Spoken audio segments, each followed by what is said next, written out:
আমরা প্রায়ই জোম্যাটো, সুইগি আর বাইজুসের মতো স্টার্টআপের কথা শুনি। এই সব কোম্পানি খুব অল্প সময়ে অনেক জনপ্রিয় হয়েছে আর এখন কোটি টাকার কোম্পানিতে পরিণত হয়েছে। ফলে অনেকেই এখন এমন ব্যবসা শুরু করতে চায় যাতে দ্রুত ফেমাস হওয়া যায় আর অনেক টাকা ইনকাম করা যায়। কিন্তু আপনি কি জানেন, ভারতে মাত্র 10% স্টার্টআপ সফল হয়, অর্থাৎ 90% ফেল করে। এখন আসল চমকটা শোনো, ভারতে এমন অনেক সাধারণ বিজনেস আছে যেগুলোর তেমন মার্কেটিং নেই, ফ্যান্সি লোগো নেই, কিন্তু চুপচাপ ওনারকে কোটিপতি বানিয়ে দিচ্ছে। আজ আমি এমনই 5টি বিজনেস আইডিয়া শেয়ার করব যেগুলো দেখতে সাধারণ, কিন্তু টিকে থাকে, চলতে থাকে আর টাকা এনে দেয় নিয়মিত। 1.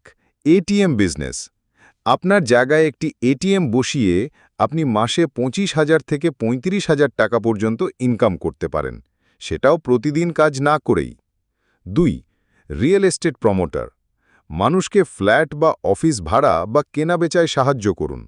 একটি ডিলেই আপনি 40,000 টাকারও বেশি কমিশন পেতে পারেন। 3. Cattle feed business. গবাদি পশুর খাবার সরবরাহ করে প্রতিদিন 20টি ব্যাগ বিক্রি করলেই মাসে 90,000 টাকা পর্যন্ত লাভ হতে পারে। ইনভেস্টমেন্ট মাত্র 1 লাখ টাকার মতো। 4. Recycling business. প্লাস্টিক বা স্ক্র্যাপ দিয়ে রিসাইকেল করে বানানো যায় খেলনা, ফার্নিচার, এমনকি নির্মাণ সামগ্রীও। এই ইন্ডাস্ট্রি এখন কয়েক হাজার কোটি টাকার। 5. Rental service. আপনার অব্যবহৃত জমি, ফার্নিচার, ইলেকট্রনিক্স ভাড়া দিয়ে প্যাসিভ ইনকাম তৈরি করুন।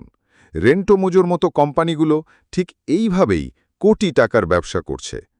এখন বলুন তো, এই 5টি আইডিয়ার মধ্যে কোনটা আপনার সবচেয়ে বেশি ভালো লেগেছে? কমেন্টে জানাতে ভুলবেন না। আর ভিডিওটি ভালো লাগলে শেয়ার ও লাইক করতেও ভুলবেন না।